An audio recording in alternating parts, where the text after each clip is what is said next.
Welcome everyone, Costin here with my campaign overview guide for Teclis, the High Loremaster of Ulthuan of the High Elves, who starts in the southernmost tip of the Southlands, just south of Khemri, in the jungles, at war with a minor faction of Tzeentch. The Everwatcher waits for you. So you're going to be dealing with a pretty powerful lord from the very beginning of your campaign, though his army is not powerful enough to be able to defeat yours. So you defeat him, you take Dawn's Light, you start the Fortress of Dawn with the barracks, so you can get archers, rangers, spearmen from very early on in your campaign. And you do have trading opportunities as the High Elves, because the High Elves are highly dependent on trade in Warhammer 3. You actually have a pretty good starting position in a lot of ways, though the one major downside is of course going to be Kairos Fateweaver over here in the south. And what Kairos is going to do in this particular campaign is he's going to take out this minor faction of Nurgle that he starts at war with, then he's going to declare war on Tzeentch, and then he's like, not on Tzeentch, on Slaanesh over here, and then he's likely going to declare war on you. The one thing that is a saving grace for you when it comes to dealing with Kairos, because dealing with Kairos yourself is just a waste of time, money, and energy to capture the Southern Chaos Wastes. But if you can keep Kairos occupied one way or another, Axiatl will sweep in from the west and he will defeat Kairos, provided you weaken Kairos in certain battles. But how should you go about this? Well, let's talk about faction bonuses first off. You get diplomatic relations benefits with High Elves, Wood Elves, Lizardmen, and Dwarves. You get allied recruitment cost minus 50%, recruit rank plus 5 for Loremasters, Mages, and Archmages. So your Archmage Lords will start at level 6. On top of that, when we're thinking about Teclis's Lord effects, you get Winds of Magic plus 30% when increasing, and a bounce spell Fireball. He also gets significant magical bonuses through his skill tree. It's all really based on improving the magic of his personal magic. He is arguably the most powerful mage in the entire game, or one of the most powerful mages in the entire game. And he can improve the ward save for Loremasters and mages through the Master of the Order. But that's pretty much it. He doesn't get any faction-wide benefits except that ward save through his personal skill line. So Teclis is more about buffing himself as opposed to buffing his faction. What should your campaign plan be? Well, you start with good relations with the Lizardmen here in the south. You can make deals with them, or you could decide, let's go to war against them. And you're likely going to end up in a war against one of the Lizardmen factions, specifically Tic-Tac-Toe. I'm not sure what's up with Tic-Tac-Toe's AI, but every time I play a campaign over here, be it Volkmar, Manfred, Teclis, hell, even Krakar, I generally end up in a war against Tic-Tac-Toe. It's a bit of an odd situation, but Tic-Tac-Toe can certainly produce quite a few armies, and he's going to declare war on you. When he will get to sending armies against you as Teclis, that's a different matter. So you do have some time, but things can go very wild very quickly. But here's what you should do when it comes to the campaign plan. Defeat the Everwatcher's army here on the open field, take Dawn's Light, recruit some archers, regular archers over here, because you start with that barracks, get 2 archer units, then go sack this settlement. Don't take it over. The reason you shouldn't take it over is that very shortly after you start your campaign, you will get the quest in order to get the scroll of Hoeth at rank 2. At rank 4, you'll get the quest to get the Moonstaff of Lilith. Now, one of these quests will require you to defeat Tzeentch in 2 battles, and the first 2 battles that you're going to fight here at the beginning of a campaign on the open field against Garrison won't count. So you want to sack the settlement 1 turn, get out of there, wait another turn. Once that turn has started and the garrison has replenished it again, that's when you take the settlement. That's how you'll get your first quest battle done. The second quest battle, for the Moonstaff I believe it is, will require you to defeat the Skaven 2 times. So your campaign, so although this campaign seemingly has a lot of options, you could go north directly, you could go east, you could go south. The path is kind of chosen for you, provided you actually want to get those quest battles done those quests done as quickly as possible, and you do, because the items are pretty useful to have. The moon staff and the scroll are both pretty useful to have, and of course getting the set bonus from them also very useful to get. So what you'll do is you'll go into the east, you'll go into the jungles, you take out the Skaven. If you just take the settlement at turn 3, right? So turn 2, you sack it, turn 3, you take it, then you start moving east, you're only really going to encounter a major Skaven army here in the Temple Avenue of Gold. They'll have a full garrison, but by that point you should have enough archers in your army to be able to take them out. And remember, when it comes to sieges, there's always a dead zone, or there's always gaps in the wall defenses of any settlement, especially for Skaven settlements. There's always parts of the wall which are vulnerable. And you also start with an Eagle Claw bolt thrower, so push comes to shove, you can always take down the wall towers yourself with that, and then let the archers do their thing. Then bring Teclis, the Phoenix, the Loremaster of Hoeth. And then, yeah, you take the Temple Avenue of Gold, then you move north, and then you take Sotek's Trail, you defeat this minor Skaven faction of the clan Morbidus, and you move north. If you can move quickly enough, you might even be able to take the city before Kroq-Gar does it. This can be significant for the simple reason that if you can do so, you can then sell it to Kroq-Gar and get an alliance. Or if you do decide to pursue the path of war, you could just declare war on Kroq-Gar and take him out.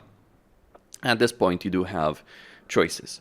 Like, yeah, I would say taking the Jungle of the Gods is something you should do in every campaign. After that, you do have choices. What do you do after? You could go to war against Kroq-Gar. You could keep moving north, though just bear in mind the desert climate is not going to be ideal for you. So that's not a great situation. Getting the Kingdom of Beasts province can be great, but going further north and encountering Khalida is not great because the territory there is uninhabitable in the desert. So what you might want to do after this is just declare war on Kroq-Gar, or even if you don't declare war on Kroq-Gar, yeah, just take the Kingdom of the Beasts and try and get some kind of alliance going with him. You do have a diplomatic bonus, but it may not be enough to succeed in that. So either wipe him out or make an alliance with him and then move west. And as I've stated, you're likely going to end up in a war with Tic-Tac-Toe. Take this entire region for yourself, make a deal with Volkmar, defeat Manfred if it comes down to it. You will have an army by this point to defeat Manfred. But what about the ticking time bomb of Kairos? Kairos will likely declare war against you by this point, but he's going to be fighting other factions as well, because he's going to have the Slaaneshi faction, and once Oxyatl comes into the fray, it's going to get even uglier. You may be tempted to send Teclis to have a duel with Kairos. Personally, I wouldn't not necessarily invade the Southern Castaways, though it is an option if you just want to knock Kairos out of the fray, defeat him. I wouldn't necessarily occupy a lot of territory because Oxyatl is coming to save the day. I think it's a bit 50-50 chance or so, or maybe 60-40. Like, Kairos tends to do better than Oxyatl in most of their encounters, but if you defeat Kairos' main army, Oxyatl is going to absolutely smash him to pieces when he finally arrives. So it is going to take Oxyatl some time to do so. But once you've taken the jungle here, what should you do? Well, by the time you've taken the jungle, Teclis should have reached rank 12. At rank 12, you get the quest battle. That quest battle is significant for the following reason. It will give you vision over Ulthuan. So that means trading partners, military alliance, all that kind of stuff. Specifically, you will start trade agreements with Tyrion and hopefully get the military alliance with him, giving you vision with the rest of Ulthuan, which in turn will give you the ability to trade with Alariel, give you the ability to trade with Elfarion.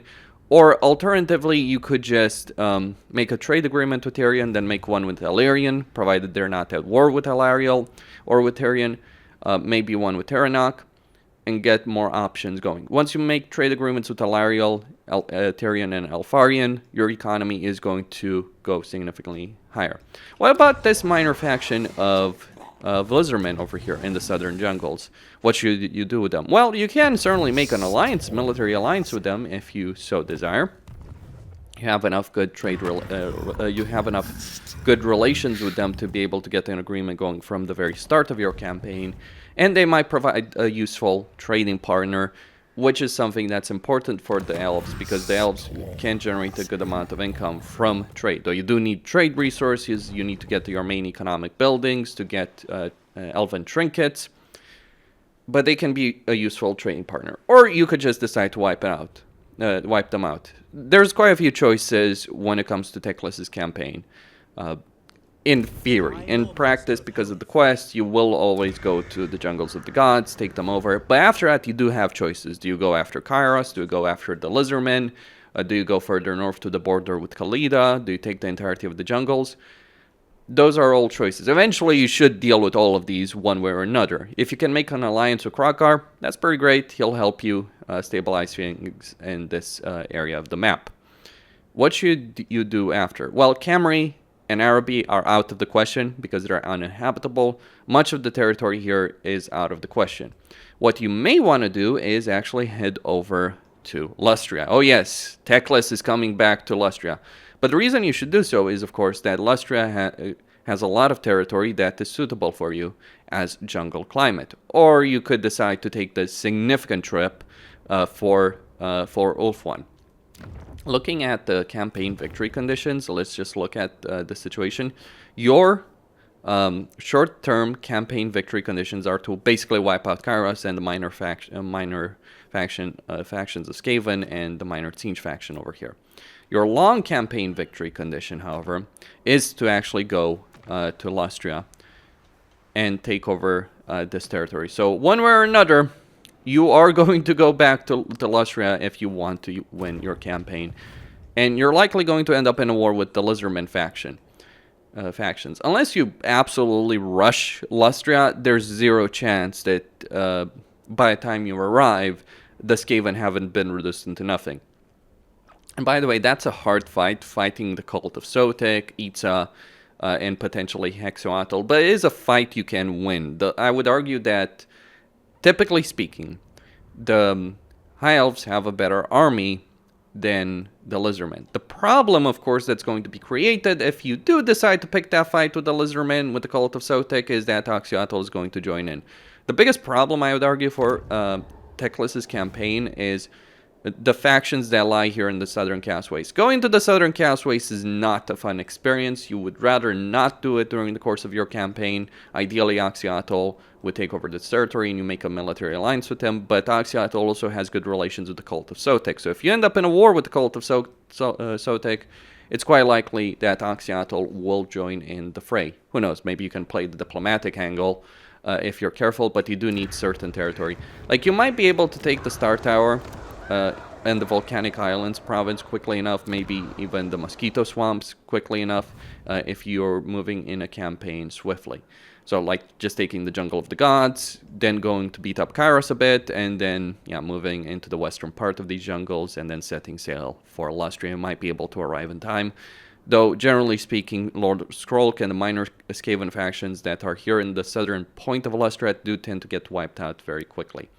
Certainly a harder campaign than normal, though it isn't the misery that Emmeric's campaign is. Because at least you do have options for military alliances, for trade agreements, and you don't have to deal with the BS confederation mechanic that Teclis does have to deal with when it comes to Calador.